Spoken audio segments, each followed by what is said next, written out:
नमस्कार दोस्तों, स्वागत है आपका स्टडी फॉर सिविल सर्विसेज में। वीडियो को पूरा देखिए। कोई भी आपका फीडबैक है, कोई सजेशन है, तुरंत वीडियो में कमेंट करके जरूर बताइए। अच्छा लगे तो वीडियो लाइक जरूर कर लीजिए और ऐसे वीडियो लगातार फ्री में पाने के लिए चैनल को तुरंत सब्सक्राइब कर लीजिए और बेल आइकन को जरूर टैप कर लीजिए ताकि आगे भी सारे वीडियो आपको मिलते रहे। यूट्यूब में फॉलो करते हैं तो प्लीज ये वाला फ्री टेलीग्राम चैनल जरूर ज्वाइन कर लीजिएगा। सारे नोटिफिकेशन, सारे अपडेट यहीं पे आते हैं, ध्यान रखिएगा। स्टडी फॉर सिविल सर्विसेज का कोई भी पेड ग्रुप अगर आपको ज्वाइन करना है तो सिर्फ 8564805309696086089483864455 यही नंबर है हमारे, सिर्फ जहां पे कॉल या व्हाट्सएप कर सकते हैं।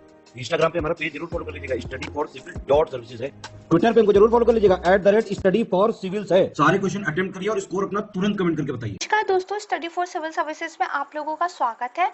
हम यूपी पीसीएस प्री एग्जाम के टेस्ट पेपर डिस्कशन कर रहे हैं। आज देखिए हम सेक्शनल टेस्ट नंबर 15 को डिस्कस करेंगे, जो कि साइंस का एक फुल लेंथ टेस्ट है, यानी कि साइंस के 100 क्वेश्चंस पर आज हम चर्चा करेंगे। देखिए दोस्तों, अगर आपने अभी तक हमारे टेलीग्राम चैनल को ज्वाइन नहीं किया है तो उसको ज्वाइन कर लीजिएगा। यहाँ पर आपके एग्जाम से रिलेटेड जो पिक्चर्स होते हैं, PDF होते हैं, वो कम्प्लीटली फ्री हमारे द्वारा प्रोवाइड किए जाते हैं, जो कि आपको रिवीजन में बहुत ज़्यादा हेल्प करेंगे। इसके अलावा अगर आपने हमारे यूट्यूब चैनल को सब्सक्राइब नहीं किया है तो कर लीजिएगा। जितने भी यूट्यूब वीडियोस हैं वो हमेशा से देखिए फ्री प्रोवाइड कराए जाते रहे थे और आगे भी फ्री प्रोवाइड ही आपको कराए जाते रहेंगे। यूट्यूब पर बहुत सारा कंटेंट हमारे द्वारा उपलब्ध कराया जाता है, जिसका कोई भी चार्ज नहीं होता है। सिर्फ आपको वीडियोस को लाइक करना होता है, ज़्यादा से ज़्यादा अपने दोस्तों के साथ शेयर कीजिए और चैनल को सब्सक्राइब कीजिए। देखिए, इससे पहले मैं वीडियो शुरू करूँ, एक इन्फॉर्मेशन मैं आपके साथ शेयर करना चाहूँगी। जो स्टडी फॉर सिविल सर्विसेज है उसके द्वारा देखिए जो पेड ग्रुप्स हैं वो भी चलाए जा रहे हैं। अगर इन पेड ग्रुप्स को आप ज्वाइन कर लेते हैं तो आपके एग्ज़ाम की जो भी कंटेंट से रिलेटेड समस्या है उसका समाधान हो जाएगा, क्योंकि हमारे पेड ग्रुप्स में आपको सारे PDF, रिवीजन के नोट्स, टेस्ट सीरीज सब कुछ प्रोवाइड कराया जाता है। आपको सिर्फ पढ़ाई करनी रहती है, कंटेंट के लिए आपको दौड़ना नहीं पड़ेगा, क्योंकि ये paid groups one stop solution का काम जो है करते हैं। तो नीचे देखिए डिस्क्रिप्शन बॉक्स में आपको कॉन्टैक्ट डिटेल्स दी गई हैं, वहाँ पर जाकर आप हमारी टीम से संपर्क कर सकते हैं और इन पेड ग्रुप्स में एडमिशन ले सकते हैं। इसके अलावा भी अगर आपकी कोई और क्वेरी है तो आप कॉन्टैक्ट नंबर पर कॉल कर सकते हैं। आइए शुरू करते हैं आज का वीडियो। सबसे पहला जो क्वेश्चन है यह है, लाल रक्त कोशिकाओं का जीवन काल लगभग कितने दिनों का होता है? यानी कि जो रेड ब्लड सेल्स होते हैं उनका लाइफ स्पैन कितने दिनों का होता है? और फिर पूछा है, मानव शरीर कुल मिलाकर लगभग कितनी मांसपेशियों का बना है? यानी कि ह्यूमन बॉडी जो है कितनी टोटल मसल्स इसके अंदर है? देखिए, अगर ब्लड की बात करें तो जो कंपोजिशन ऑफ ब्लड होता है वो किस किस से मिलकर बना है? देखिए, ब्लड के अंदर एक तो होता है प्लाज्मा, इसके अलावा ब्लड के अंदर रेड ब्लड सेल्स होते हैं, RBC जिसको बोलते हैं, वाइट ब्लड सेल्स होते हैं जिसको WC बोलते हैं, ठीक है। इसके अलावा क्या होती है? प्लेटलेट्स होती हैं, ठीक है। और देखिए, हमारा जो ब्लड की कंपोजिशन है इसको थोड़ा सा ध्यान रखिएगा, क्वेश्चन पूछ लिया जाता है। अब इसमें से जो RBC होती है इसका जो लाइफ स्पैन होता है वो करीब 120 दिन का होता है। वहीं अगर WBC की बात करें तो 1 से 3 दिन का जीवन काल इनका होता है। जो हमारा बोन मैरो होता है वो हमेशा ही WBC की आप कह सकते हैं मेकिंग, उनका निर्माण जो है करता रहता है। अब बात करते हैं प्रश्न के दूसरे भाग की। पूछा गया है कितने मसल्स से मिलकर बना है? तो देखिए, करीब ये 639 मसल्स से मिलकर बना है। इन दोनों एक्सप्लेनेशन से अगर देखा जाएगा तो जो हमारा आंसर है वो कौन सा हो जाएगा? C, क्योंकि लाल रक्त कणिकाओं का जो जीवन काल होता है वो 120 दिन होता है और मानव का शरीर कुल 639 मसल्स से मिलकर बना है। सेकंड क्वेश्चन पूछा गया है, ओरिजा स्टीविया ये किस फसल का वैज्ञानिक नाम है? साइंटिफिक नेम किस क्रॉप का है ये पूछा गया है। तो ओरिजा स्टेविया जो है ये देखिए नाम है चावल का, यानी कि राइस का साइंटिफिक नेम है। इसके बाद देखिए ब्रेसिका कंपेस्ट्रिस ये किस फसल का वैज्ञानिक नाम है? तो ये देखिए सरसों का जो है एक साइंटिफिक नेम है। यहाँ से अगर हम देखें तो हमारा आंसर हो जाएगा A। थर्ड क्वेश्चन, सही विकल्प का चयन करिए पूछा है। कुछ पौधे दिए गए हैं, उनकी विशेषताएं दी गई हैं और उनके जो है नाम दिए गए हैं। पहला है देखिए हेलोफाइट्स, स्पेलिंग पे ध्यान रखिएगा। इसकी जो स्पेलिंग होती है हेलो की वो HALO होती है। ये जो हेलोफाइट्स होते हैं ये साल्ट टोलरेंट प्लांट्स होते हैं, यानी कि जो नमकीन तरह की मिट्टी होती है या पानी होता है उसमें उगते हैं। अगर मैं एग्जाम्पल्स की बात करूं तो जो मैंग्रोव होते हैं, ठीक है, वो देखिए इसी कैटेगरी के अंदर आते हैं। स्वैम्प्स होते हैं, ठीक है। उसके बाद ऑक्सिलोफाइट्स, ऑक्सिलोफाइट्स देखिए वो पौधे होते हैं जो अम्लीय मृदा में यानी कि एसिडिक मिट्टी में उगते हैं। अगर इनके एग्जाम्पल की मैं बात करूं तो देखिए कॉटन ग्रास, इसके अलावा जो क्लाउड बेरी है वो देखिए इस तरह के पौधे होते हैं जो एसिडिक सॉइल में उगते हैं। तीसरा देखिए हेलोफाइट्स दिया गया है, इसकी स्पेलिंग पे ध्यान दीजिएगा, HELO है। जो HELO है ये वाले हेलोफाइट्स स्वाम्प्स में दलदली मिट्टी में उगते हैं, ठीक है। अगर इसके एग्जाम्पल की बात करूं तो देखिए जो बोग प्लांट है या फिर जो मार्श प्लांट है वो इसी तरह के पौधे होते हैं। क्योंकि सही विकल्प पूछा गया है और हमारा केवल दूसरा ऑक्सिलोफाइट्स विकल्प वाला ही सही आंसर है, तो केवल जो बी है ये हमारा आंसर हो जाएगा। नेक्स्ट प्रश्न की बात करते हैं। अगेन कुछ पौधों की विशेषताएं और उनके नाम दिए गए हैं, सही विकल्प का आपको चयन करना है। एरोमोफाइट्स, देखिए एरिमोफाइट्स जो होता है ये ऐसे पौधे होते हैं जो रेगिस्तान या स्टेपी में, डेजर्ट या स्टेपी में उगते हैं। लिथोफाइट्स, लिथोफाइट, लिथो देखिए चट्टान से इसका मतलब निकल के आता है, तो लिथोफाइट्स वैसे पौधे होते हैं जो चट्टान पर, रॉक्स पर उगते हैं। स्केलेरोफाइट्स, स्केलोफाइट्स जो होते हैं वो काष्ठीय झाड़ीदार पौधे होते हैं, वुडी श्रब्स जो हैं ये होते हैं, ठीक है। तो इसको ध्यान रखिएगा क्योंकि सही विकल्प पूछा गया है, तो यहाँ पर देखिए केवल एरोमोफाइट्स जो है सही मैच किया गया है, तो ए हमारा जो है आंसर हो जाएगा। नेक्स्ट प्रश्न की बात करते हैं। पूछा गया है किन दो फसलों में गुणसूत्रों की संख्या समान होती है, यानी कि कौन सी वो दो क्रॉप्स है जिनमें क्रोमोसोम्स की संख्या समान है। देखिए टमाटर में कितने होते हैं, तो 24 होते हैं, किसके अंदर, टमाटर के अंदर, ठीक है, ध्यान रखिएगा। अगर तंबाकू की बात की जाए तो 48 होते हैं, किसमें, तंबाकू में या फिर तंबाकू आप कह लीजिए। उसके बाद आलू की अगर बात करें तो आलू के अंदर भी देखिए 48 ही होते हैं। अगर गेहूं की बात की जाए तो गेहूं में ये 42 होते हैं। तो यहाँ से आप देख रहे हैं तंबाकू और आलू इन दोनों में समान क्रोमोसोम्स होते हैं, तो सी आपका आंसर हो जाएगा। नेक्स्ट प्रश्न की बात करते हैं। कुछ जानवर दिए गए हैं, पूछा गया है किस जानवर में क्रोमोसोम्स की संख्या सबसे अधिक होती है और किस जानवर में ये जो गुणसूत्र या क्रोमोसोम्स है इनकी संख्या सबसे कम होती है। तो देखिए जो कबूतर है इसके अंदर क्रोमोसोम्स की संख्या होती है 80। अगर मैं बात करूं घोड़े की, ठीक है, घोड़ा, तो इसके अंदर क्रोमोसोम्स की संख्या होती है 64। मेंढक की अगर बात की जाए, ठीक है, फ्रॉग जो होता है इसके अंदर 26 होते हैं। और बिल्ली यानी कि जो कैट होती है इसकी बात की जाए तो ये देखिए करीब 38 होते हैं। तो यहाँ से पता चल रहा है सबसे ज्यादा किस में है, कबूतर में, और सबसे कम किस में है, मेंढक में। तो यहाँ से जो हमारा आंसर हो जाएगा कौन सा हो जाएगा, डी हो जाएगा। नेक्स्ट प्रश्न की बात करते हैं। इस बार आपके सामने 4 फसलें दी गई हैं, पूछा गया है किसमें गुणसूत्रों की संख्या सबसे अधिक होती है और किसमें जो है संख्या सबसे कम होती है, ठीक है। तो आप देखिए जो मक्का होती है जिसको मीज भी कहते हैं, इसमें होती है लगभग 20। मटर यानी कि पिया, इसके अंदर देखिए होती है लगभग 14। प्याज यानी कि अनियन, इसके अंदर कितनी होती है गुणसूत्रों की संख्या, 16 होती है। नींबू यानी कि लेमन जो कि अभी बहुत महंगा भी हो गया है, तो इसके अंदर कितनी होती है, तो देखिए 18 भी होती है और 36 भी होती है, ठीक है। यहाँ से देखेंगे तो सबसे ज्यादा किसके अंदर है, ठीक है, तो ये नींबू के अंदर, और सबसे कम किसके अंदर है, तो मटर के अंदर, ठीक है। तो आंसर क्या हो जाएगा, बी हो जाएगा। चलते नेक्स्ट क्वेश्चन की ओर। पूछा गया है कि जो जानवर दिए गए हैं उनको उनके क्रोमोसोम्स गुणसूत्रों की संख्या के आधार पर आरोही क्रम यानी असेंडिंग ऑर्डर में लगाना है। तो देखिए सबसे पहले बात करते हैं चिंपैंजी। चिंपैंजी के अंदर कितने गुणसूत्र होते हैं, 48। मानव के अंदर हम सबको पता है 46 क्रोमोसोम्स होते हैं, 23 का पेयर रहता है। डॉग के अंदर देखिए 78 होते हैं और खरगोश के अंदर 44 होते हैं।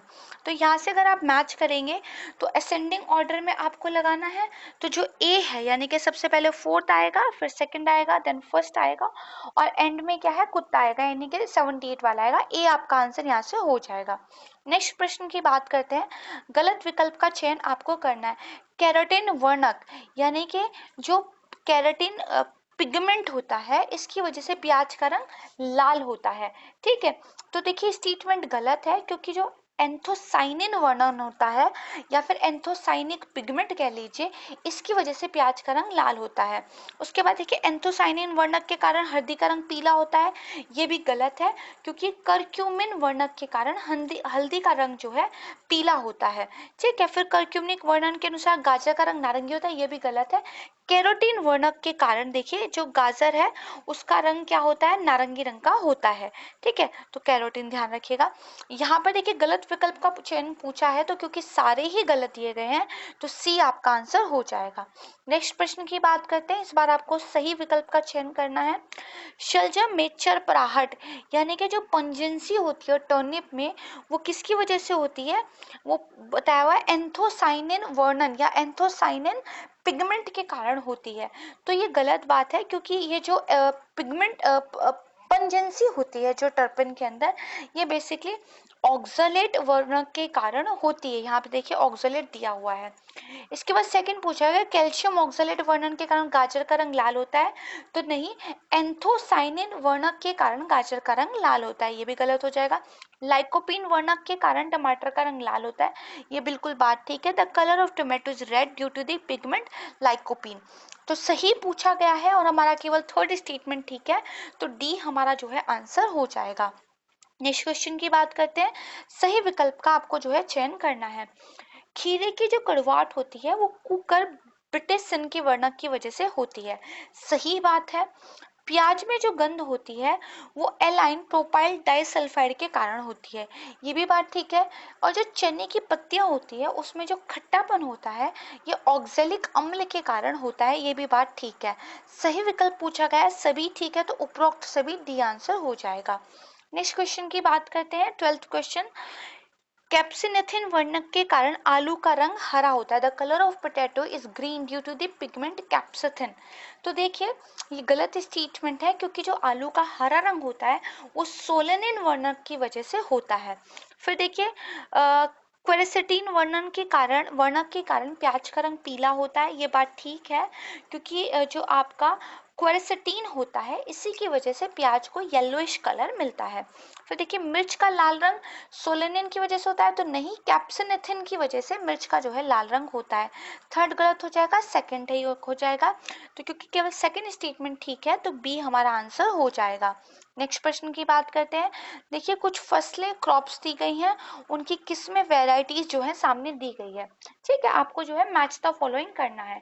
तो चना की एक वैरायटी क्या है, पूसा 208। मटर की वैरायटी क्या है, तो स्वर्ण रेखा, ठीक है, स्वर्ण रेखा बेसिकली होना चाहिए ये। ठीक है, अरहर की वैरायटी क्या है, शारदा है। और सोयाबीन की वैरायटी है क्लार्क 63। तो यहाँ से देखिए सही मैच केवल सी हो रहा है, सी हमारा आंसर हो जाएगा। अगेन कुछ फसलें दी गई हैं, उनकी किस्में दी गई है, वैरायटीज दी गई है। सरसों, सरसों की एक जो वो आप कह सकते हैं वैरायटी वो है दुर्गामणि। मूंगफली की है देखिए जूनागढ़। गेहूं की एक वैरायटी सुजाता है और धान की एक वैरायटी बाला सरस्वती है। तो यहाँ से देखेंगे केवल ए सही मैच हो रहा है, यही आपका आंसर हो जाएगा। नेक्स्ट प्रश्न की बात करते हैं, फसलें और किस्में आपको देखिए दी गई है। तो मक्का की जो एक किस्म है वो है हिमालयन 123। कपास की एक जो किस्म है वो है श्यामली। ठीक है, कॉफी को ओल्ड चीक्स एक वैरायटी इसके लिए जाना जाता है। और आलू की एक किस्म है कुफरी अलंकार। तो यहाँ से केवल डी सही है, तो डी हमारा आंसर हो जाएगा। नेक्स्ट क्वेश्चन पूछा गया है कि फूल गोभी के अंदर जो व्हिपटेल रोग होता है ये किसकी वजह से होता है, यानी कि what cause the whiptail disease in the जो है आपका क्यूलीफ्लावर। तो देखिए ये जो मॉल्बिडिनम है इसकी वजह से, इसकी डेफिशिएंसी की वजह से ही जो है क्यूलीफ्लावर में व्हिपटेल डिजीज होती है। नेक्स्ट पूछा गया है मटर में मॉर्श रोग किसकी वजह से होता है, तो ये होता है मैग्नीज की कमी से। ठीक है, तो फूल गोभी में व्हिपटेल रोग किसकी वजह से हुआ, मॉल्बिडिनम की कमी से। मटर में मॉर्श रोग किसकी वजह से हुआ, मैग्नीज की वजह से। तो यहाँ पे आंसर क्या हो जाएगा, सी आंसर हो जाएगा। नेक्स्ट क्वेश्चन पूछा गया है कौन सा रोग है जो बोरॉन के कारण होता है। तो देखिए आंवले में जो आंतरिक निर्कोसिस रोग होता है ये बोरॉन की वजह से ही होता है। चुकंदर में जो हॉट रॉट डिजीज होती है ये भी देखिए बोरॉन की कमी से होती है। इसके बाद फूल गोभी में जो ब्राउनिंग रोग होता है, ब्राउनिंग डिजीज इन फ्लावर, ये भी बोरॉन की वजह से होता है। तो क्योंकि सभी जो है बोरॉन डेफिशिएंसी की वजह से होने वाले रोग हैं, इसीलिए जो आंसर है वो डी हो जाएगा, उपरोक्त सभी। नेक्स्ट प्रश्न है कि जो धान में खैरा रोग है वो किसकी कमी से होता है? जस्ते की कमी से। नींबू में जो लिटिल लीफ रोग होता है ये देखिए तांबे की वजह से होता है। ठीक है, आम में लिटिल लीफ रोग होता है, ये जस्ते की वजह से होता है। सही विकल्प की बात करें तो पहला और तीसरा यही सही है, तो सी जो है हमारा आंसर हो जाएगा।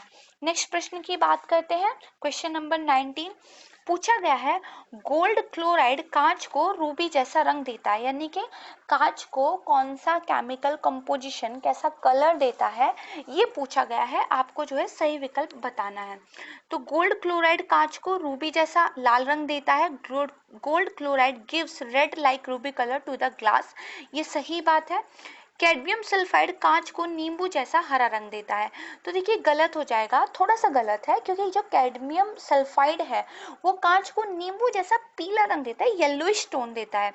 क्यूप्रिक लवण, देखिए क्यूप्रिक सॉल्ट जो होता है वो क्या करता है, मयूर जैसा नीला रंग, पिकॉक कलर जो है ग्लास को देता है। तो ये बात भी बिल्कुल ठीक है, क्योंकि सही विकल्प का चयन करना है। तो हमारा देखिए कौन कौन सा इसमें ठीक है। तो देखिए जो हमारा पहला और तीसरा है वो बिल्कुल ठीक है। ठीक है, और दूसरा जो है गलत है। तो यहाँ पर क्योंकि ऐसा कोई सही ऑप्शन दिया नहीं है, तो आप बस ध्यान रखिएगा कि जो फर्स्ट है और साथ में जो देखिए थर्ड है, ठीक है, ये दोनों ऑप्शन आपके सही हो जाएंगे। नेक्स्ट क्वेश्चन की बात करते हैं। ध्यान रखिएगा कि नींबू जैसा हरा रंग नहीं, नींबू जैसा पीला रंग, ठीक है, येलो कलर। नेक्स्ट क्वेश्चन की बात करते हैं। कांच को मिलाने पर कांच के साथ अगर मैग्नीज डाइऑक्साइड को मिला दे तो ये कौन सा रंग देता है? देखिए मैग्नीज डाइऑक्साइड जो है वो रेड कलर देता है अगर इसको मिक्स कर दिया जाए ग्लास के साथ। फिर पूछा गया है कांच के साथ मिलाने पर कार्बन कौन सा रंग देता है? तो देखिए कार्बन जो है ब्राउनिश ब्लैक, यानी कि कार्बन और भूरा भूरा काला रंग जो है देता है। ठीक है, तो यहाँ से जो हमारा आंसर हो जाएगा वो कौन सा हो जाएगा? ए हो जाएगा। नेक्स्ट प्रश्न की बात करते हैं। कांच के साथ मिलाने पर फेरिक ऑक्साइड कौन सा रंग देता है? तो देखिए फेरिक ऑक्साइड जो है ये लाल भूरा रंग देता है। ठीक है, इसके बाद पूछा है कांच के साथ मिलाने पर कोबाल्ट ऑक्साइड कौन सा रंग देता है? तो कोबाल्ट ऑक्साइड जो है गहरा नीला रंग, डीप ब्लू कलर जो है देता है। तो 21वें प्रश्न का आंसर यहाँ से क्या हो जाएगा? सी हो जाएगा, लाल भूरा रंग और नीला रंग। नेक्स्ट प्रश्न की बात करते हैं। कुछ स्टेटमेंट दी गई है, आपको गलत विकल्प का चयन करना है। एक शिशु में हड्डियों की संख्या 270 होती है, ठीक है। देखिए कंफ्यूज नहीं होइएगा, कहीं कहीं पर एक जो इन्फेंट होता है उसकी जो हड्डियां, बोन्स की जो नंबर दिए गए हैं वो 300 भी दिए गए हैं।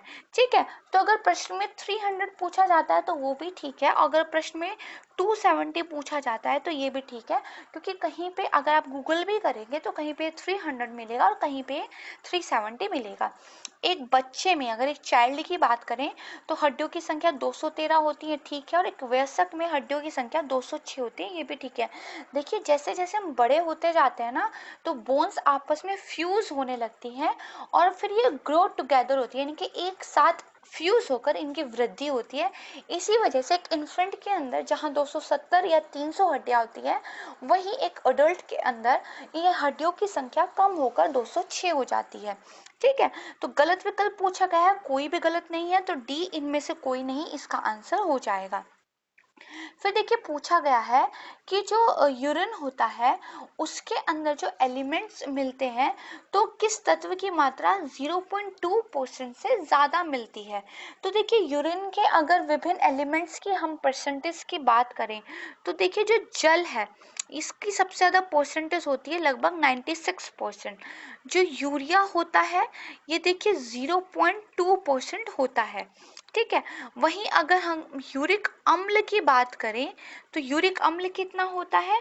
ये देखिए 0.2% होता है। अमोनिया की अगर बात करें तो इसकी भी लगभग सेम कंपोजिशन होती है और ये भी 0.2% होता है। तो देखिए पूछा गया है कि कौन सा एलिमेंट ऐसा है जो 0.2% से ज़्यादा है, तो साफ पता चल रहा है वाटर 96%।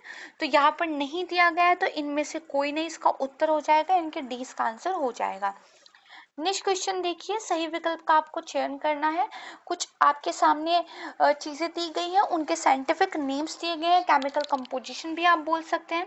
खाने का सोडा, तो देखिए सोडियम बाइकार्बोनेट ये होता है, ठीक है। इसके बाद कास्टिक सोडा, तो ये सोडियम हाइड्रोक्साइड होता है, सही बात है। संगमरमर, तो ये कैल्शियम कार्बोनेट होता है, यानी कि ये यहाँ मैच हो जाएगा, ये यहाँ और ये यहाँ पर, ठीक है। क्योंकि सही विकल्प पूछा गया है और हमारा केवल दूसरा कास्टिक सोडा क्या होता है, सोडियम हाइड्रोक्साइड होता है, यही सही है। तो यहाँ से देखिए बी हमारा आंसर हो जाएगा। नेक्स्ट प्रश्न की बात करते हैं, निम्नलिखित में से सही विकल्प का आपको चयन करना है। ब्लीचिंग पाउडर, तो देखिए ब्लीचिंग पाउडर है कैल्शियम हाइपोक्लोराइड, ये ठीक हो जाएगा। जिप्सम, जिप्सम है calcium sulphate hydrate, sodium sulphate hydrate नहीं, calcium sulphate hydrate. Chilli saltpetre, ये क्या है, तो सोडियम नाइट्रेट होता है, सोडियम कार्बोनेट नहीं, सोडियम नाइट्रेट होता है। तो यहाँ से सही विकल्प केवल एक है, तो ए हमारा आंसर हो जाएगा। नेक्स्ट प्रश्न की बात करते हैं, नीला थोथा, तो देखिए नीला थोथा कॉपर सल्फेट, सही बात है। हरा कसीस, जिसको क्या बोलते हैं, ग्रीन विट्रॉयल भी बोलते हैं, ये क्या होता है, देखिए फेरस सल्फेट होता है, ठीक है, ये गलत हो जाएगा। बकरा चूना, स्लिक्ड लाइम, ये क्या होता है, कैल्शियम हाइड्रोक्साइड होता है, ठीक है, ये ठीक हो जाएगा। यहाँ पर सही विकल्प पूछा गया है, पहला और तीसरा सही है, तो सी हमारा उत्तर हो जाएगा। 27th क्वेश्चन, देखिए गलत विकल्प का आपको चयन करना है। सबसे छोटा जंतु कौन सा होता है, अगर हम स्मॉलेस्ट एनिमल की बात करें तो ये देखिए अमीबा होता है, सही बात है। सबसे छोटा स्तनधारी स्मॉलेस्ट मैमल की बात करें तो ये देखिए छछूंदर है ना, क्या होता है, मोल्स जिसको बोलते हैं, छछूंदर ये होता है, ठीक है। सबसे छोटी मछली स्मॉलेस्ट फिश की बात करें तो गोबी मछली, गोबी फिश होती है। क्योंकि हमें गलत विकल्प का चयन करना है, केवल दूसरा ही गलत है, तो बी हमारा आंसर हो जाएगा। नेक्स्ट क्वेश्चन की बात करते हैं, गलत विकल्प का आपको चयन करना है। सबसे बड़ी हड्डी लार्जेस्ट बोन कौन सी होती है, तो फीमर, ये बात सही है। सबसे छोटी हड्डी स्मॉलेस्ट बोन कौन सी होती है, स्टिपीज, ये भी ठीक बात है। सबसे बड़ी ग्रंथि लार्जेस्ट ग्लैंड जो होती है, ठीक है, ये देखिए यकृत लीवर ही होती है, सही बात है। सबसे बड़ी अंतःस्रावी ग्रंथि लार्जेस्ट एंडोक्राइन ग्लैंड, ये क्या होती है, ये देखिए थायराइड की ग्रंथि होती है, कौन सी होती है, थायराइड की ग्रंथि होती है, ध्यान रखिएगा, ठीक है। कई बार पूछ लिया जाता है, तो क्योंकि गलत विकल्प का चयन करना है तो डी जो है गलत विकल्प है, यही उत्तर हो जाएगा। नेक्स्ट प्रश्न की बात करते हैं, सही विकल्प का आपको चयन करना है कि कौन किसका जनक था, ठीक है। देखिए प्रतिरक्षा विज्ञान के जनक यानी कि जो फादर ऑफ इम्यूनोलॉजी है वो कौन है, एडवर्ड जेनर है, सही बात है।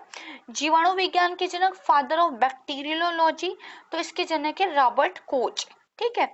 उसके बाद इकोसिस्टम के जनक फादर ऑफ वर्ड इकोसिस्टम, ये कौन है, ये देखिए आपके हैं आर्थर टिंसले, यानी कि ये हो जाएगा। सही विकल्प का चयन करना है, केवल एक सही है, तो यहाँ से ए हमारा आंसर हो जाएगा। 30 क्वेश्चन की बात करते हैं, सही विकल्प का आपको चयन करना है। वाल्गीकि, जिसको टॉक्सोनोमी भी बोलते हैं, उसके जनक कौन है, तो देखिए कार्ल लिनियस है। आनुवांशिकी के जनक फादर ऑफ जेनेटिक्स, ये कौन है, तो ये देखिए ग्रेगर जॉन मेंडल है, ठीक है।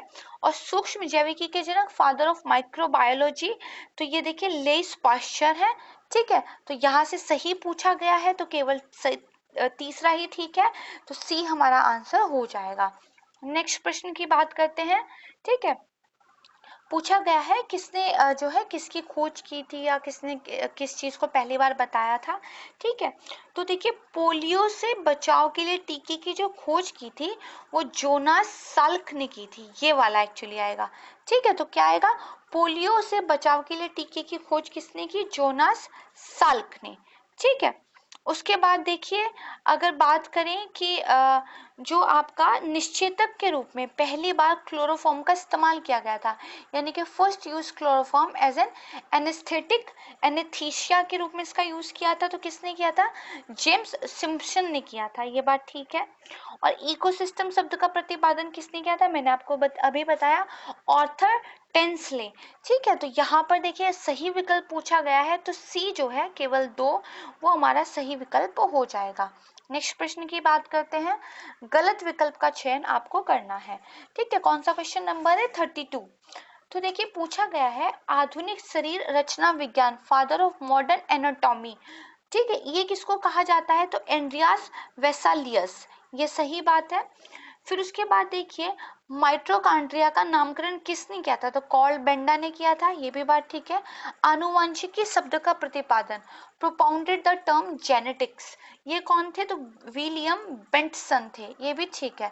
गलत विकल्प पूछा गया, कोई भी गलत नहीं है, तो इनमें से कोई नहीं, डी इसका आंसर हो जाएगा। नेक्स्ट प्रश्न की बात करते हैं। सही विकल्प का चयन आपको करना है। मलेरिया के रोगाणु की खोज किसने की है? चार्ल्स लेव्रॉन ने, ये ठीक है। उसके बाद जैव विकास के सिद्धांत का प्रतिपादन, तो ये देखिए चार्ल्स डार्विन ने किया है। ठीक है, यानी कि जो प्रोपाउंड की है थ्योरी बायो इवोल्यूशन की, ये देखिए किसने की है? चार्ल्स डार्विन ने। इसके बाद है कि जीवाणु का नामकरण, ये किसने किया? क्रिश्चियन एहरनबर्ग, यानी कि नोमेनक्लेचर ऑफ बैक्टीरिया, क्रिश्चियन एलनबर्ग सही हो जाएगा। सही पूछा गया है, केवल पहला ही ठीक है, तो ए इसका आंसर हो जाएगा। नेक्स्ट प्रश्न की बात करते हैं। सही विकल्प का चयन आपको करना है। माइटोसिस शब्द का प्रतिपादन किसने किया था? वॉल्थर फ्लेमिंग ने किया था, ये बात ठीक है। उसके बाद क्रोमोसोम शब्द का प्रतिपादन वॉल्डेर हॉर्ट्स ने किया था, ये भी बात ठीक है। और रक्त परिसंचरण की खोज किसने की थी? तो विलियम हार्वे ने की थी, ये भी बात ठीक है, यानी कि blood circulation had been discovered by William Harvey.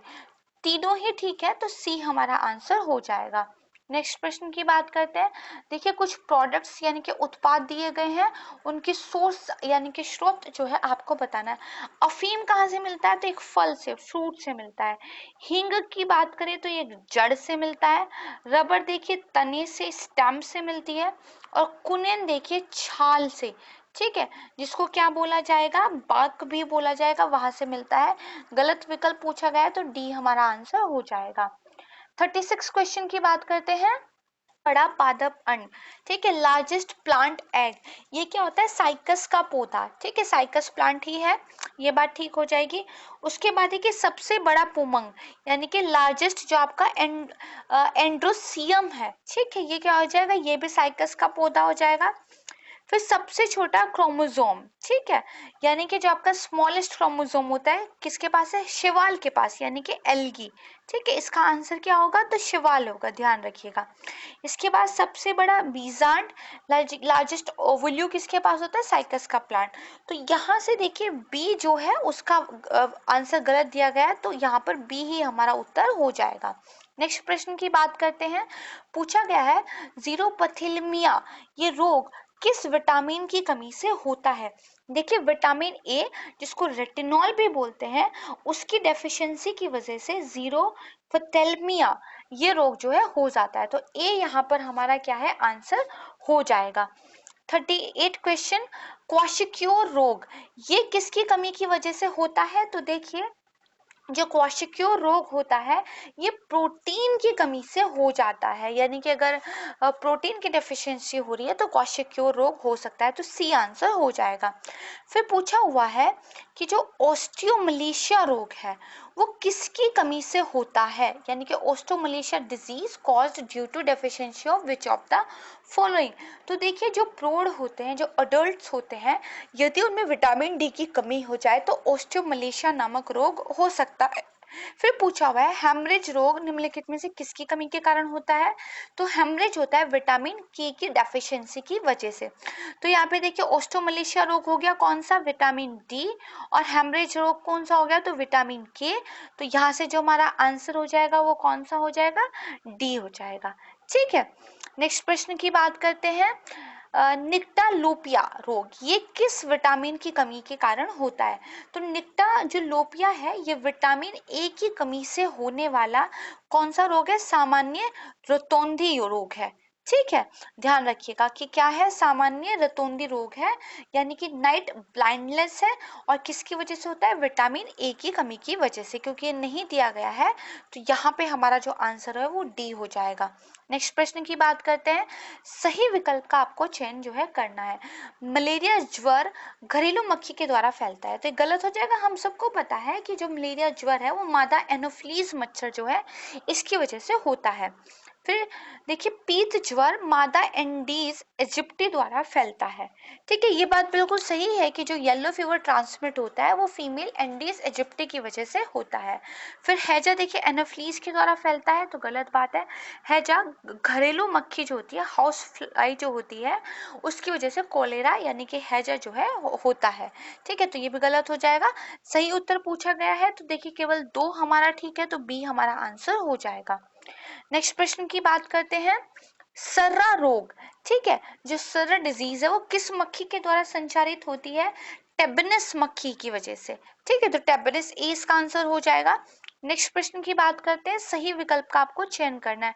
निद्रा रोग ग्लॉसिना पॉलपेलिस कीट के द्वारा होता है, तो देखिए निद्रा रोग ग्लॉसिना पॉलपेलिस के द्वारा ही होता है, ये सही बात है। चगास रोग या चगास डिजीज जो है वो खटमल कीट के द्वारा होती है, ये भी बात ठीक है। सही विकल्प का चयन करना है, दोनों सही है, तो सी हमारा उत्तर हो जाएगा। उसके बाद पूछा गया है कौन सा डीपीटी वैक्सीन के अंतर्गत आते हैं, यानी कि कौन कौन सी बीमारियां हैं जिनको डीपीटी वैक्सीन के तहत जो है मैनेज किया जाता है। तो देखिए टिटनेस, डिप्थीरिया और साथ में काली खांसी। ठीक है, ये तीनों वूपिंग कफ भी जिसको बोलते हैं डीपीटी टीके के तहत जो है आती है। ठीक है, तो यहाँ पे जो हमारा पहला और दूसरा है ये सही है, तो बी हमारा आंसर हो जाएगा। देखिए टिटनस और डिप्थीरिया तो आपके प्रश्न में बताया ही हुआ है। इसके अलावा याद रखिएगा कि जो काली खांसी है वो भी डीपीटी वाला जो टीका है हमारा इसके अंतर्गत ही कवर की जाती है। नेक्स्ट प्रश्न की बात करते हैं। कौन सा रोग बीसीजी वैक्सीन के अंतर्गत आता है? ठीक है, तो देखिए जो बीसीजी का टीका है इसके तहत आता है तपेदिक ट्यूबरकुलोसिस। ठीक है, फिर देखिए कौन सा रोग टीएबी वैक्सीन के अंदर आता है? तो टीएबी वैक्सीन के अंदर आता है टाइफॉइड। ठीक है, तो यहाँ से जो हमारा उत्तर हो जाएगा ये हो जाएगा डी। ध्यान रखिएगा। 46 क्वेश्चन। निम्नलिखित में से किस रोग के कारण मानव और पशु दोनों प्रभावित हो सकते हैं? देखिए डिप्थीरिया जो है मनुष्यों को प्रभावित करता है, पेप्टिक अल्सर ये भी मनुष्यों को प्रभावित करता है, प्लेग भी मनुष्यों को प्रभावित करता है, लेकिन जो एंथ्रेक्स है वो मनुष्यों सहित अधिकांश जानवरों को देखिए प्रभावित करता है। यहाँ पर एक बहुत इंपॉर्टेंट वर्ड जान लीजिए कि एक टर्म आती है जो है बीमारियां पशुओं से जानवरों में और जानवरों से जो जानवरों से मनुष्यों में और मनुष्यों से जानवरों में फैल सकती है, उनको क्या बोलते हैं? उनको जूनोटिक डिजीज बोलते हैं। ठीक है, तो कई बार आपसे पूछा जा सकता है कि जूनोटिक डिजीज क्या होती है जो जानवरों से मनुष्यों में और मनुष्यों से जानवरों में फैलती है। ठीक है, तो यहाँ पर देखिए एंथ्रेक्स आंसर है। नेक्स्ट क्वेश्चन की ओर चलते हैं। गलत विकल्प का आपको चयन करना है। कुछ रोग डिजीज दी गई है और संचरण का तरीका मोड ऑफ ट्रांसमिशन दिया गया है। ठीक है, तो देखिए हैजा किस वजह से होता है? अगर पानी में, वाटर में या भोजन में संक्रमण हो तो हैजा हो सकता है, ये ठीक मैच कर रहा है। साइट्रस कैंकर, ठीक है, साइट्रस कैंकर देखिए अगर वायु के अंदर ट्रांसमिशन है तो उसकी वजह से जो अगर वायु इन्फेक्टेड है तो उसकी वजह से ट्रांसमिटेड हो सकता है। टाइफाइड देखिए ये वाटर की वजह से बेसिकली होता है टाइफाइड। ठीक है, तो प्रत्यक्ष संपर्क गलत हो जाएगा।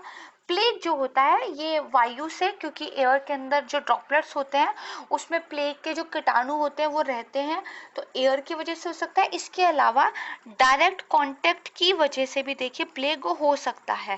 ठीक है, और यहाँ पर क्या पूछा गया है? गलत विकल्प का चयन जो है पूछा गया है, तो सी हमारा आंसर हो जाएगा क्योंकि टाइफाइड जल की वजह से होता है।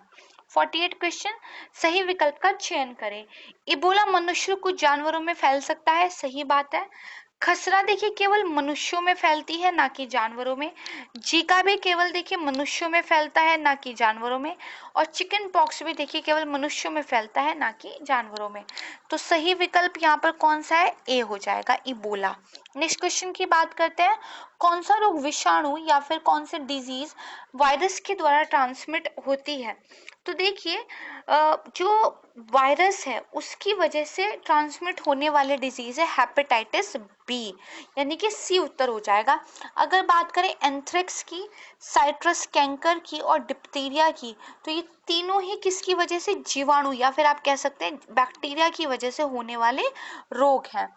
नेक्स्ट प्रश्न की बात करें, पूछा है कौन सा जीवाणु की वजह से होने वाला रोग है?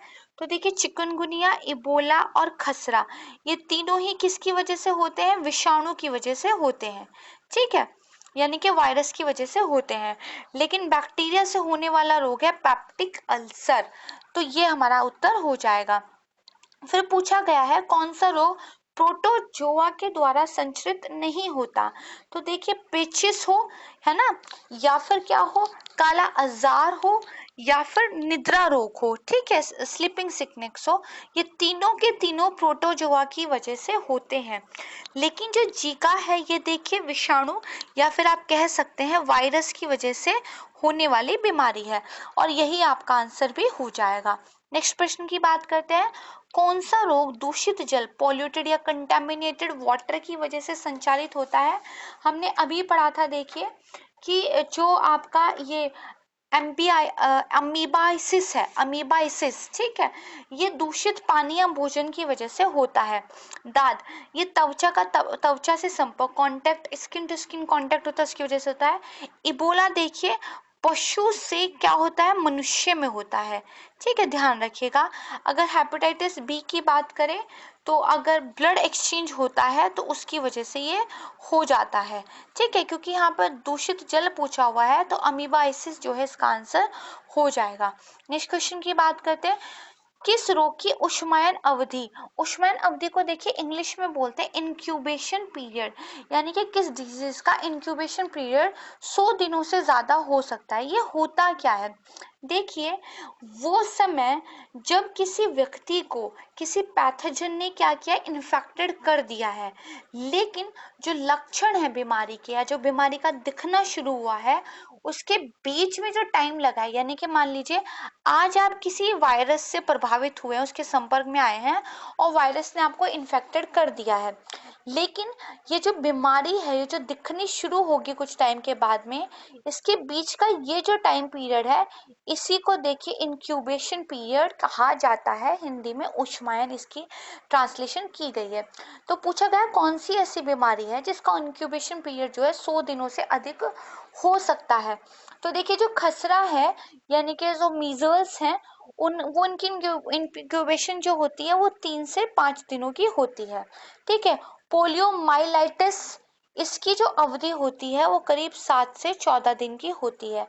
हेपेटाइटिस की इंक्यूबेशन अवधि की बात करें तो ये 15 से 160 दिन देखिए हो सकता है। तो यहाँ से हमारा उत्तर कौन सा हो जाएगा? सी हमारा उत्तर हो जाएगा। नेक्स्ट प्रश्न की बात करते हैं कि एक बीमारी के लक्षण दिए गए हैं, आपको बताना है कौन सी वो बीमारी है। लगातार बुखार और खांसी, सीने में दर्द और बलगम के साथ खून का निकलना और सामान्य कमजोरी, ये किस रोग के लक्षण है? तो ये देखिए तपेदिक के लक्षण है, यानी कि बेसिकली क्या है, जो आपका क्षय रोग होता है जिसको ट्यूबरकुलोसिस भी बोलते हैं, उसमें लगातार बुखार आता है, कफ होती है, चेस्ट में पेन रहता है और मस्कस जो है वो ब्लड के साथ बाहर आता है और एक तरीके से जनरल टायर्डनेस जो है रहती है। तो इसका आंसर हो जाएगा क्षय रोग। नेक्स्ट क्वेश्चन की बात करते हैं, पूछा गया है गलत विकल्प का चयन करें डिप्थीरिया रोग से संबंधित। तो देखिए ये आमतौर पर 1 से 10 साल के बच्चों को होता है, तो नहीं, ये 1 से 5 साल की आयु वर्ग के बच्चों में होता है। ये हवा के माध्यम से प्रत्यक्ष संपर्क से फैलता है, ये बात बिल्कुल सही है। इस रोग की उष्मायन अवधि 2 से 4 दिनों की होती है, ये भी बात ठीक है। तो यहाँ पर देखिए पूछा गया गलत विकल्प कौन सा है, तो ए जो है हमारा आंसर हो जाएगा। नेक्स्ट क्वेश्चन की बात करते हैं, पूछा गया कौन से विटामिन की कमी से किलोसिस रोग होता है? ठीक है। तो देखिए जो विटामिन B2 है जिसको राइबोफ्लेविन भी कहते हैं, इसकी वजह से किलोसिस रोग जो है होता है। क्या? विटामिन B2 जिसको क्या बोलते हैं? राइबोफ्लेविन भी बोलते हैं। नेक्स्ट क्वेश्चन की बात करते हैं। रोग जो है वो किस विटामिन की कमी से होता है, ये पूछा गया है। तो देखिए जो विटामिन B1 होता है जिसको थायमिन भी बोलते हैं, इसकी वजह से जो बेरी-बेरी डिजीज है वो होती है। फिर पूछा गया है किस विटामिन की कमी से पेलाग्रा रोग होता है। तो देखिए विटामिन B3 जिसको नियासिन भी बोलते हैं, उसकी वजह से जो है ये रोग होता है। तो यहाँ से देखिए हमारा उत्तर क्या निकल के आ जाएगा? सी जो है हमारा उत्तर निकल कर आ जाएगा। B1 को बोलते हैं थायमिन और विटामिन B3 को बोलते हैं नियासिन। नेक्स्ट क्वेश्चन की बात करते हैं। सही विकल्प का आपको जो है चयन करना है। विटामिन B5 जिसको देखिए पेंटोथेनिक जो अम्ल है, ठीक है, वो भी बोला जाता है। ठीक है, इससे ध्यान रखिएगा। पेंटोथेनिक एसिड जो है उसकी वजह से चर्म रोग यानी कि जो आपका स्किन डिजीज है वो हो जाता है। विटामिन B6 जिसको क्या बोला जाता है? पायरोडक्सिन भी बोला जाता है। ठीक है, इससे ध्यान रखिएगा। इसकी वजह से रक्त क्षीणता एनीमिया जो है हो जाता है।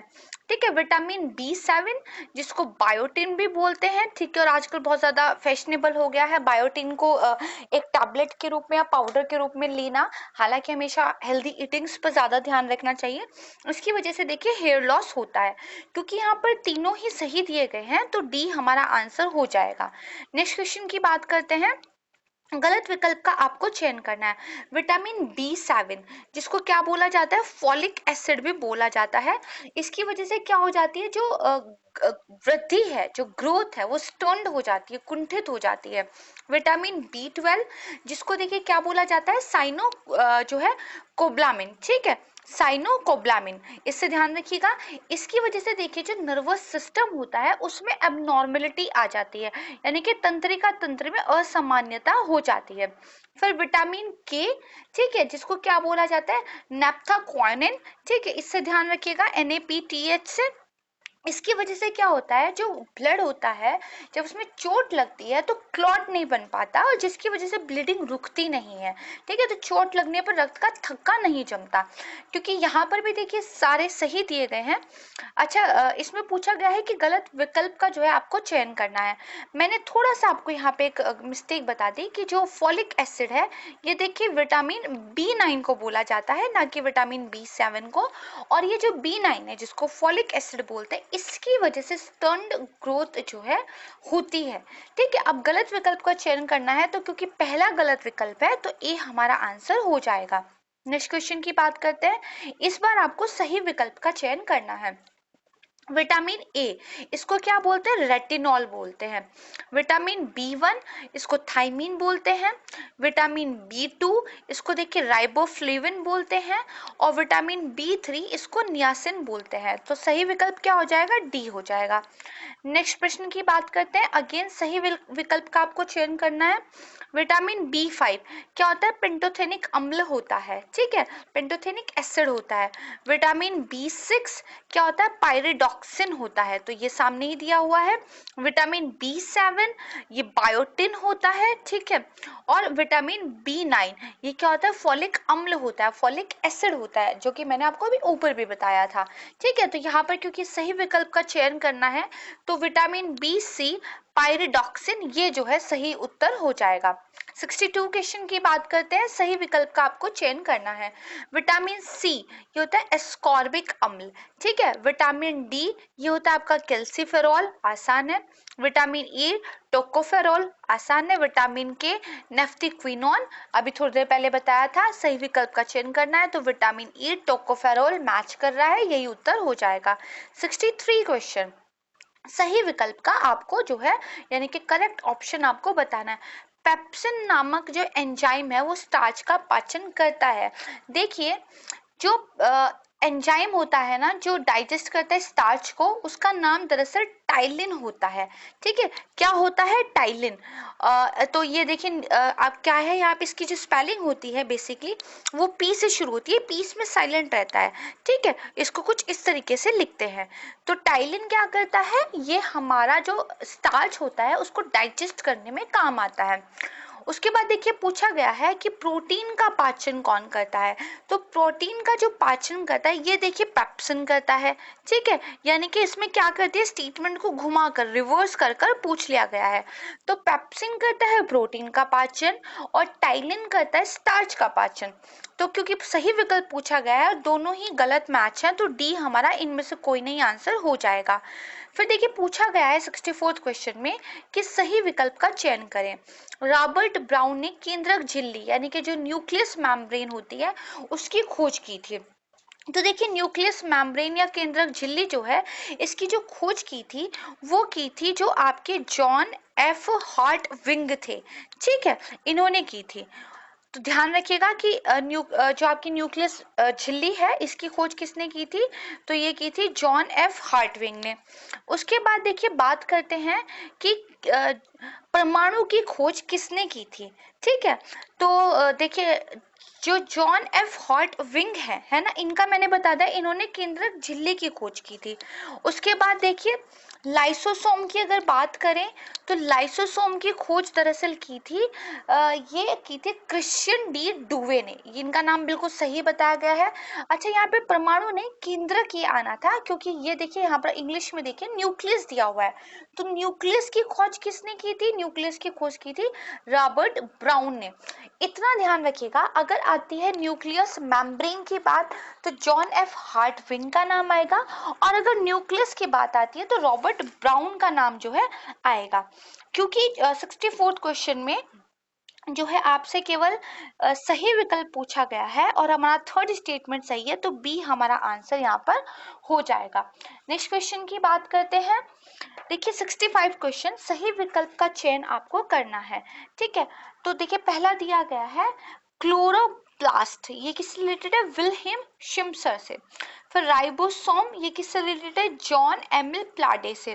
फिर देखिए जीव द्रव्य, ये फेलिक्स डुजार्डिन इसी से संबंधित है, और क्योंकि सही विकल्प पूछा गया है और हमारा थर्ड स्टेटमेंट ठीक है तो सी आंसर हो जाएगा। नेक्स्ट क्वेश्चन की बात करते हैं। देखिए किसे कोशिका के प्रोटीन संश्लेषक केंद्र के रूप में जाना जाता है, which of the following is known as the protein synthesis centre. देखिए जो हमारा राइबोसोम होता है, ठीक है, क्या होता है, राइबोसोम होता है, इसको क्या कहा जाता है, ये देखिए पहली बात तो हमारे हर सेल में मिलता है। दूसरा ये क्या करता है, बायोलॉजिकल प्रोटीन सिंथेसिस का काम जो है करता है, नेचुरली प्रोटीन को बनाता है। दरअसल राइबोसोम्स क्या करता है, एमिनो एसिड्स को आपस में लिंक कर देता है, जैसा कि आरएनए मैसेंजर ने इसको कोड दिया होता है। जैसा आरएनए मैसेंजर ने इसको बोला होता है वैसे ही एमिनो एसिड्स को एक साथ ये लिंक करके उसी तरह के प्रोटीन का निर्माण कर देता है। तो जब ये भी पूछा जाए कि कोशिका का प्रोटीन संश्लेषण केंद्र या फिर protein synthesis centre of cell किसे कहा जाता है, तो राइबोसोम इसका आंसर होगा। 62 पूछा हुआ है 67 क्वेश्चन, कोशिका के शक्ति स्थल के रूप में यानी कि सेल्यूलर पावर हाउस किसको बोला जाता है सेल का, तो देखिए जो माइटोकॉन्ड्रिया होता है उसको सेल्यूलर पावर हाउस या सेल्यूलर एनर्जी हाउस, है ना, दोनों ही वर्ड यूज होते हैं, ये कहा जाता है, ठीक है। तो क्योंकि माइटोकॉन्ड्रिया यहाँ पर नहीं दिया हुआ है तो इनमें से कोई नहीं इसका आंसर हो जाएगा। नेक्स्ट क्वेश्चन की बात करते हैं। केंद्रक या न्यूक्लियस जो होता है इसको कोशिका की आत्महत्या की थैली कहा जाता है, तो एकदम गलत बात है, क्योंकि जो सुसाइडल बैग होता है, आत्महत्या की जो थैली होती है, ये कहा जाता है लाइजोसोम को, ठीक है। तो इसको ध्यान रखिएगा, लाइजोसोम को देखिए सुसाइडल बैग जो है कहा जाता है। फिर पूछा गया है क्लोरोप्लास्ट, इसमें कोशिका का प्रकाश संश्लेषण केंद्र कहा जाता है, ये बात बिल्कुल ठीक है कि क्लोरोप्लास्ट जो है photosynthesis centre of the cell कहलाता है। फिर देखिए लाइजोसोम अनुवांशिकीय गुणों का वाहक, तो ये बात गलत है, अनुवांशिकीय या जो जेनेटिक कैरेक्टरिस्टिक्स होती है उनका जो करियर होता है वो न्यूक्लियस यानी कि केंद्रक होता है, ये गलत हो जाएगा। सही विकल्प पूछा गया है, केवल सेकंड स्टेटमेंट हमारे यहाँ पर ठीक है, यानी कि बी जो है हमारा आंसर हो जाएगा। नेक्स्ट प्रश्न की बात करते हैं। देखिए कुछ नाइट्रोजन उर्वरक दिए गए हैं, पूछा गया है इनमें से किसके अंदर नाइट्रोजन का जो प्रतिशत है वो 30% से अधिक होता है। अमोनियम सल्फेट में 21% होता है। अमोनियम क्लोराइड के अंदर जो नाइट्रोजन होता है वो 25% होता है। अमोनियम नाइट्रेट के अंदर 35% होता है। क्योंकि 30% से ज्यादा पूछा है तो सी यहाँ पर देखिए हमारा आंसर हो जाएगा। नेक्स्ट प्रश्न की बात करते हैं कि देखिए कुछ नाइट्रोजन उर्वरक दिए गए हैं यानी कि कुछ नाइट्रोजीनियस फर्टिलाइजर दिए गए हैं। पूछा गया नाइट्रोजन की मात्रा किसमें सर्वाधिक होती है, हाईएस्ट अमाउंट ऑफ नाइट्रोजन किसके अंदर होता है। कैल्शियम नाइट्रेट इसके अंदर 17% होता है। सोडियम नाइट्रेट के अंदर 16% होता है। जो कैल्शियम साइनामाइड होता है इसके अंदर 21% होता है। और यूरिया के अंदर देखिए 45% होता है। यही अधिकतम है, यही प्रश्न में पूछा हुआ है, डी हमारा आंसर हो जाएगा। नेक्स्ट प्रश्न की बात करते हैं।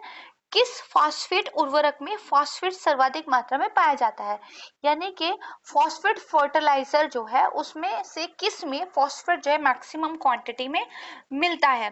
तो देखिए अमोफोस की बात करें तो इसमें होता है 48%। रॉक फॉस्फेट की अगर मैं बात करूं तो देखिए ये करीब 25 से 30% पाया जाता है। कैल्शियम फॉस्फेट मोनो की बात करें तो 50% मिलता है। और मेटाफॉस्फेट में देखिए 64% मिलता है। क्योंकि अधिकतम पूछा गया है तो देखिए डी हमारा आंसर हो जाएगा। नेक्स्ट प्रश्न की बात करते हैं। किस पोटेशियम उर्वरक या फर्टिलाइजर में पोटाश जो है सर्वाधिक मात्रा में पाया जाता है। तो बात करते हैं कि देखिए पोटेशियम क्लोराइड इसमें कितना होता है 48% टू 60% जो है पोटाश मिलता है।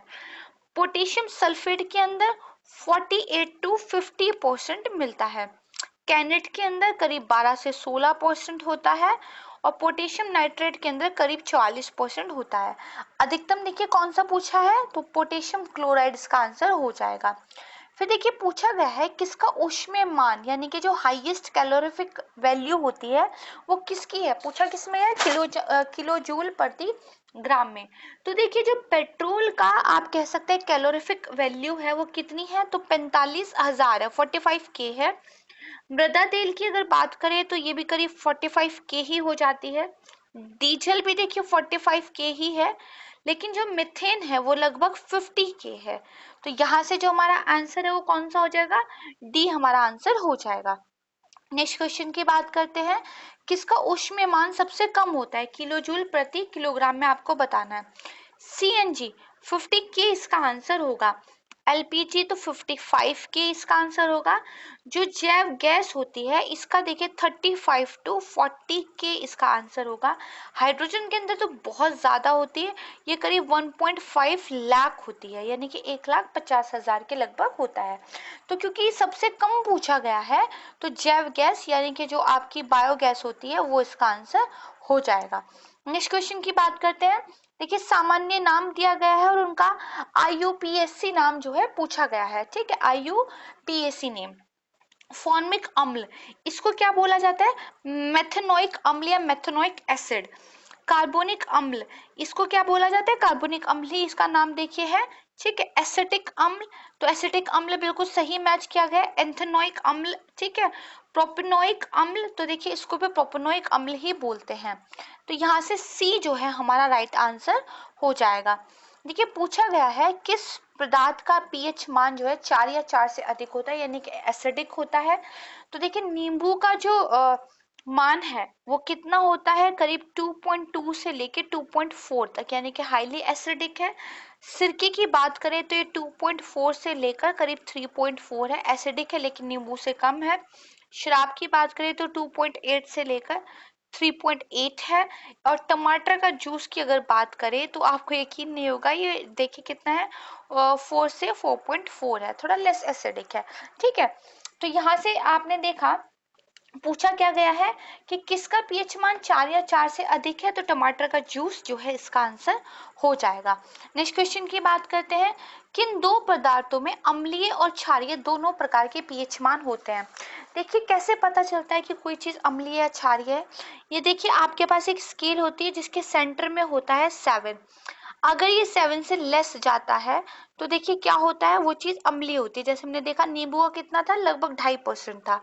अगर ये 7 से ऊपर जाती है तो क्या हो जाता है, क्षारीय हो जाता है। ठीक है। अब कोई चीज अगर ऐसी हो जो 7 के माइनस और प्लस दोनों ओर मूव करती हो तो उसके अंदर अम्लीय प्रॉपर्टीज भी मिलती हैं और क्षारीय प्रॉपर्टीज भी मिलती है। और प्रश्न में उसी के बारे में जो है पूछा गया है। आइए देखते हैं।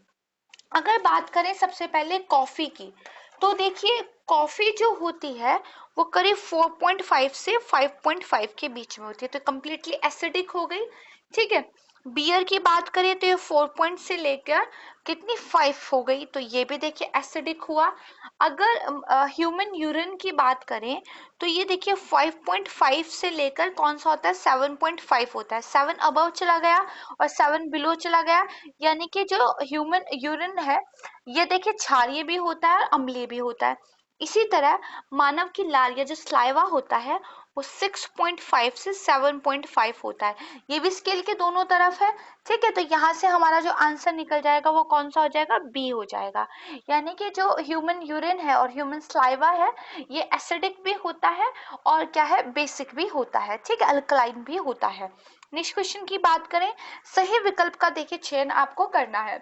मानव रक्त का पीएच मान क्षारीय होता है, तो देखिए कितना पीएच मान होता है, लगभग 7.3 से लेकर 7.5 तक, तो सही बात है। दूध का पीएच मान अम्लीय होता है, कितना होता है, 6.4 से लेकर 6.6, ये भी ठीक है। शुद्ध जल का पीएच मान उदासीन होता है, ये बात ठीक है क्योंकि इसका पीएच होता है 7। क्योंकि सारे ठीक दिए गए हैं तो उपरोक्त सभी जो है डी हमारा आंसर हो जाएगा। हमेशा पीएच की जो स्केल होती है उसको ध्यान रखा कीजिए, प्रश्न निकालने आसान हो जाएंगे। फिर देखिए पीतल का प्रयोग अधिकतर किस चीज में होता है, तो जो मशीनों के पुर्जे हैं उनको बनाने में हम ज्यादा यूज करते हैं। कांसे का जो ज्यादा प्रयोग होता है वो मूर्तियों को बनाने में होता है। शोल्डर का प्रयोग देखिए विद्युत उद्योग में होता है, टाका लगाने के काम आता है। और अगर एल्निको की बात करें तो देखिए चुंबकों के निर्माण में इसका यूज होता है। सही पूछा गया है तो सी हमारा आंसर हो जाएगा। नेक्स्ट क्वेश्चन की बात करते हैं। कुछ धातुओं को उनके परमाणु क्रमांक यानी कि एटॉमिक नंबर के आधार पर असेंडिंग ऑर्डर में जो है आपको लगाना है। लिथियम का एटॉमिक नंबर कितना होता है, 3। अगर पारा की बात करें तो ये है 80। ऑस्मियम जो कि भारी धातु है 76। और अगर अल्युमिनियम की बात करें तो 13। यहाँ से देखिए सेंडिंग ऑर्डर में लगाइए, पहले लिथियम आ जाएगा, फिर एल्युमिनियम आ जाएगा, देन ऑस्मियम आएगा, देन पारा आ जाएगा। ठीक है, तो क्या हो जाएगा, ए आपका आंसर हो जाएगा। नेक्स्ट क्वेश्चन की बात करते हैं। गलत विकल्प का आपको चयन करना है। सबसे अधिक प्रतिक्रियाशील अधातु तत्व, most reactive non metal element, ये क्या होता है, फ्लोरीन। सही बात है। सबसे अधिक प्रतिक्रियाशील धातु तत्व, मोस्ट रिएक्टिव मेटल एलिमेंट, ठीक है, ये क्या होता है, सीजियम होता है, ये भी ठीक है। सर्वाधिक आयनीकरण क्षमता वाला तत्व, element with the highest ionization potential, ठीक है, ये देखिए हीलियम होता है। क्योंकि सारे ही सही दिए गए, कोई भी गलत विकल्प नहीं है, तो डी इनमें से कोई नहीं हमारा उत्तर हो जाएगा। अब देखिए सही विकल्प का आपको क्या करना है, चयन करना है। ठीक है। विद्युत का सबसे अच्छा सुचालक कौन होता है, तो देखिए विद्युत का जो सबसे अच्छा सुचालक होता है ना वो चांदी सिल्वर होती है। अधातु जो विद्युत का सुचालक है, non metal which is conductor of electricity, ये क्या है, ये देखिए ग्रेफाइट है। ठीक है। उसके बाद न्यूनतम आयनीकरण क्षमता वाला तत्व, अभी हमने देखिए हाईएस्ट देखा था, अब न्यूनतम की बात करते हैं। Element with lowest ionization potential, ये कौन सा होता है, तो सीजियम होता है, ये भी बात ठीक है ना। तो क्योंकि यहाँ पर क्या पूछा गया, सही विकल्प पूछा गया और केवल हमारा थर्ड स्टेटमेंट ठीक है, तो सी हमारा आंसर हो जाएगा। नेक्स्ट बात करते हैं क्वेश्चन नंबर 83 की। पूछा गया है सही विकल्प का आपको चयन करना है। सबसे हल्का तत्व, देखिए सबसे हल्का तत्व जो होता है वो हाइड्रोजन होता है। ठीक है। सबसे भारी तत्व ये ऑस्मियम होता है, सही बात है। और सबसे हल्का धातु तत्व, अगर लाइटेस्ट मेटल एलिमेंट की बात करें तो ये लिथियम होता है। देखिए अगर लाइटेस्ट एलिमेंट पूछे तो हाइड्रोजन हो जाएगा, लेकिन लाइटेस्ट मेटल एलिमेंट पूछे, धातु जो हल्की है वो पूछे, तो ये लिथियम हो जाएगा। ठीक है। तो सही विकल्प का चयन क्योंकि करना है और हमारी केवल स्टेटमेंट सेकंड ठीक है, तो बी हमारा आंसर हो जाएगा। नेक्स्ट क्वेश्चन की बात करते हैं। गलत विकल्प का चयन जो है आपको करना है। सबसे अधिक आघात वर्धनीय तत्व यानी कि मोस्ट मैलेबल एलिमेंट कौन सा होता है? तो देखिए ये होता है सोना यानी कि गोल्ड। ठीक है, सबसे ज्यादा चोट सहन ये कर सकता है। उसके बाद देखिए क्या पूछा है, कमरे के ताप पर तरल अवस्था में पाई जाने वाली धातु यानी कि metal found in liquid state at room temperature होती है धातु मरकरी। ठीक है, इसके बाद देखिए कमरे के तापमान पर तरल अवस्था में पाई जाने वाली अधातु।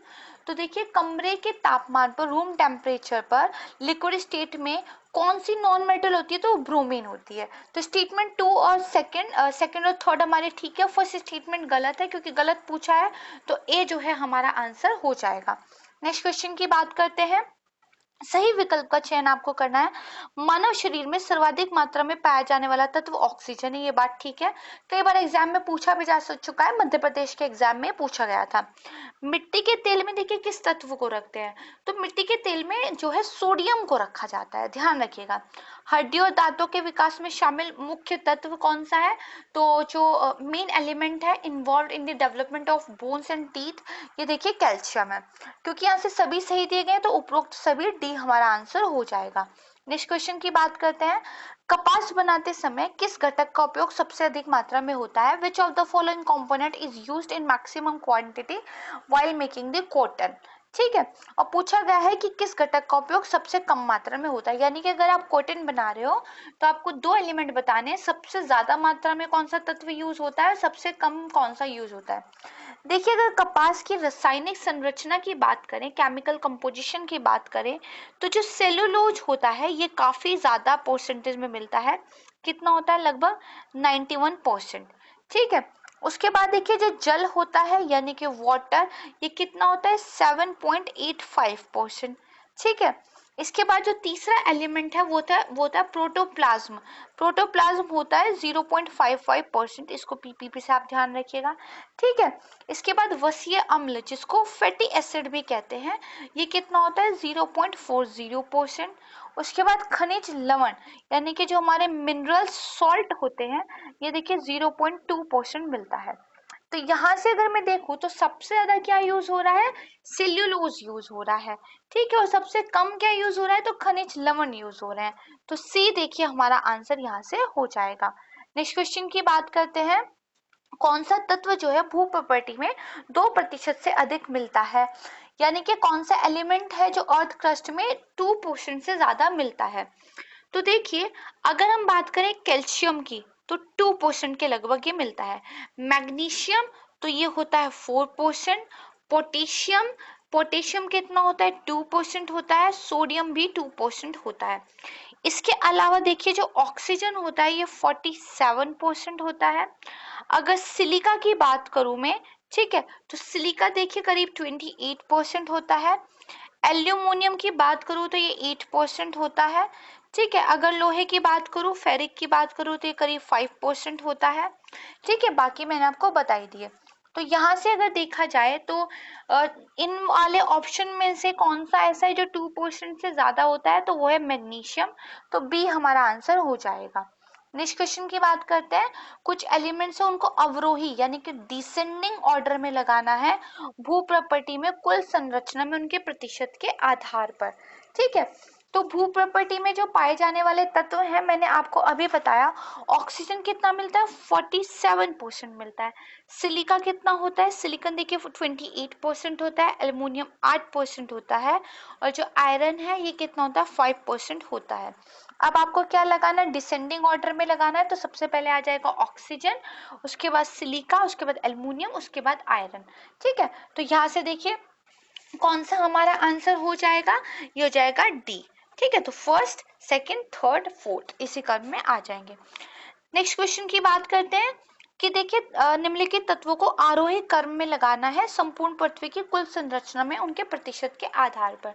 अगेन देखिए अगर बात की जाए जो हमने पिछले क्वेश्चंस में देखा था उसी से, कि आयरन कितना होता है? 35% होता है। ठीक है, संपूर्ण पृथ्वी में देखिए, अब एक चीज ध्यान रखिएगा, यहाँ पर जितनी भी मैंने आपको चीजें बताई थी ये भू प्रॉपर्टी यानी कि अर्थ क्रस्ट की बात हो रही थी, जो सबसे ऊपरी लेयर पृथ्वी की होती है, तो इसके अंदर जो कंपोजिशन है केमिकल की वो डिफरेंट हो जाएगी। इस बार जो क्वेश्चन पूछा गया है ये संपूर्ण पृथ्वी यानी कि एंटायर अर्थ की बात करता है, तो यहाँ पे जो केमिकल कंपोजिशन है वो अलग हो जाएगी। अब आयरन की परसेंटेज कितनी हो जाएगी, 35% हो जाएगी। ऑक्सीजन कितना हो जाएगा, ये कम हो जाएगा, 30% हो जाएगा। सिलिका कितना हो जाएगा, 15% हो जाएगा। और मैग्नीशियम देखिए 13% हो जाएगा।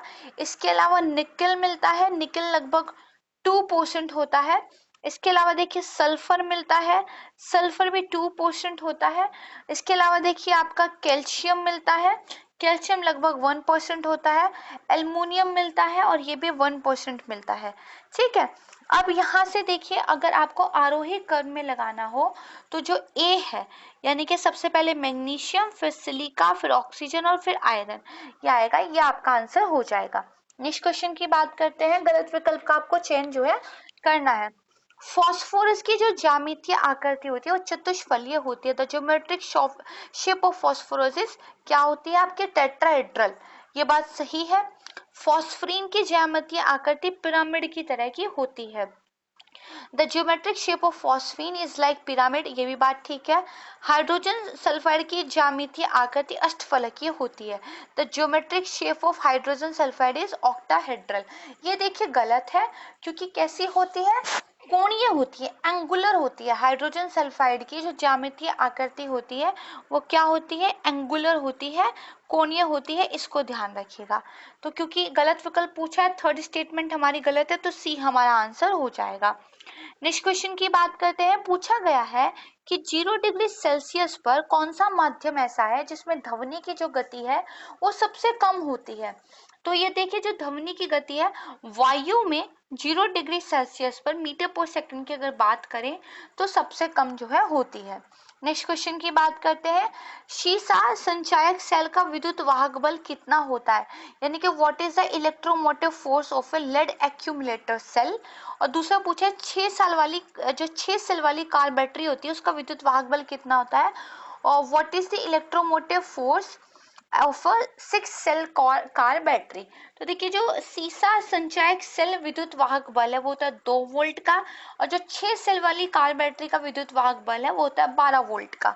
तो यहाँ से देखिए डी हमारा आंसर हो जाएगा। नेक्स्ट क्वेश्चन की बात करते हैं, पूछा गया है किस ध्वनि स्रोत की तीव्रता लगभग 180 डेसिबल से 190 डेसिबल के बीच में होती है। ऑर्केस्ट्रा की अगर बात करें तो ये लगभग 100 से 110 डेसिबल के बीच में जाता है। रॉकेट देखिए, मैं बात कर रही हूँ रॉकेट की, मैंने सॉरी यहाँ पर क्या है मिसाइल कर दिया है। ठीक है, तो अगर रॉकेट की बात करें तो रॉकेट की जो डेसिबल है वो करीब कितनी जाती है, 160 टू 70 जाती है। ठीक है, मिसाइल की बात करें तो ये 180 टू 190 जाती है। और सायरन की बात करें तो ये काफी तेज होती है, 190 टू 200। अब क्योंकि 180 से 90 के बीच में पूछा गया है तो मिसाइल जो है इसका सही आंसर हो जाएगा। ध्वनि की तीव्रता किस में मापते हैं, डेसिबल में। नेक्स्ट क्वेश्चन है, किस गैस में ध्वनि की गति 25 डिग्री सेल्सियस पर कम होती है। अभी हमने 0 डिग्री सेल्सियस की बात की थी, अब हम 25 डिग्री सेल्सियस की बात कर रहे हैं। तो देखिए जो सल्फर डाइऑक्साइड है उसमें सबसे कम होती है, तो सल्फर डाइऑक्साइड जो है आपका आंसर हो जाएगा। नेक्स्ट क्वेश्चन की बात करते हैं, कुछ देखिए एलिमेंट्स दिए गए हैं, पदार्थ दिए गए, सब्सटेंसेस आप बोल सकते हैं, उनको आरोही कर्व में असेंडिंग ऑर्डर में लगाना है, किसके बेस पर, उनके अपवर्तनांक यानी उनके रिफ्रैक्टिव इंडेक्स के आधार पर। वाटर का कितना होता है 1.33, क्राउन कांच जो होता है इसका कितना होता है 1.52, फ्लिंट कांच का कितना होता है 1.65, और हीरा कितना होता है 2.42। यहाँ से अब निकाल लीजिए असेंडिंग ऑर्डर, तो आपका आंसर जो है ए हो जाएगा। नेक्स्ट क्वेश्चन की बात करते हैं, सही विकल्प का आपको जो है चयन करना है। लाल कागज नीली किरणों में हरा दिखाई देता है, गलत बात है, क्योंकि जो लाल कागज है वो नीली किरणों में काला दिखाई देता है।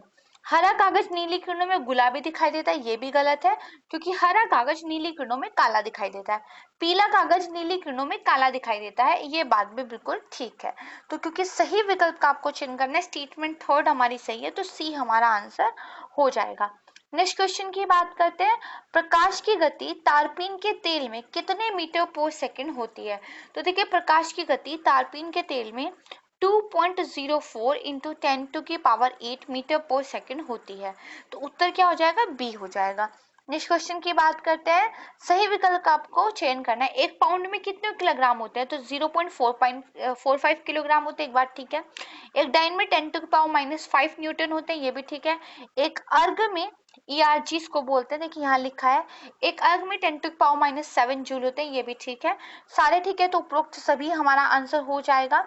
उसके बाद देखिए एक फैदम में कितने फीट होते हैं और एक मील में कितने फरलांग होते हैं? तो देखिए एक फैदम में होते हैं 6 फीट और एक मील में होते हैं 8 फरलांग। तो ए इसका आंसर हो जाएगा। आज का हमारा लास्ट क्वेश्चन है, एक ग्राम में कितने पिकोग्राम होते हैं? तो देखिए एक ग्राम में 10⁻12 पिकोग्राम होते हैं और एक ग्राम में कितने फेम्टोग्राम होते हैं? तो 10⁻15 फेम्टोग्राम होते हैं। यहाँ से उत्तर हमारा क्या हो जाएगा? सी हो जाएगा। तो देखिए ये था हमारा आज का वीडियो। इसमें हमने 100 क्वेश्चंस डिस्कस किए जो कि साइंस से थे। इसके अलावा बहुत जल्दी एक नया वीडियो लेकर मैं आपके सामने हाजिर हो जाऊंगी, जिसमें हम अगेन किसी एक सब्जेक्ट को कंप्लीट 100 क्वेश्चन के माध्यम से रिवाइज करेंगे। तो इसी तरह वीडियोस को सुनते रहिए, अच्छे से तैयारी कीजिए। स्टडी फॉर सिविल सर्विसेज के चैनल को सब्सक्राइब कीजिए। वीडियो अगर पसंद आया तो उसको लाइक कीजिए। हमारे टेलीग्राम चैनल को जरूर ज्वाइन कर लीजिएगा, आपको काफी हेल्प मिलेगी। इसके अलावा पेड ग्रुप से जुड़ने के लिए भी आप हमसे संपर्क कर सकते हैं। आपके एग्जाम में बहुत ज्यादा हेल्प उन पेड ग्रुप से मिलेगी। बहुत सारे क्वेश्चंस पिछली परीक्षाओं में सीधे हमारी जो पेड ग्रुप की टेस्ट सीरीज थी वहां से पूछे गए हैं। तो स्टडी फॉर सिविल सर्विस से इसी तरह जुड़े रहिए, अच्छे से पढ़ते रहिए। आप सभी को आपका समय देने के लिए बेहद धन्यवाद। नमस्कार।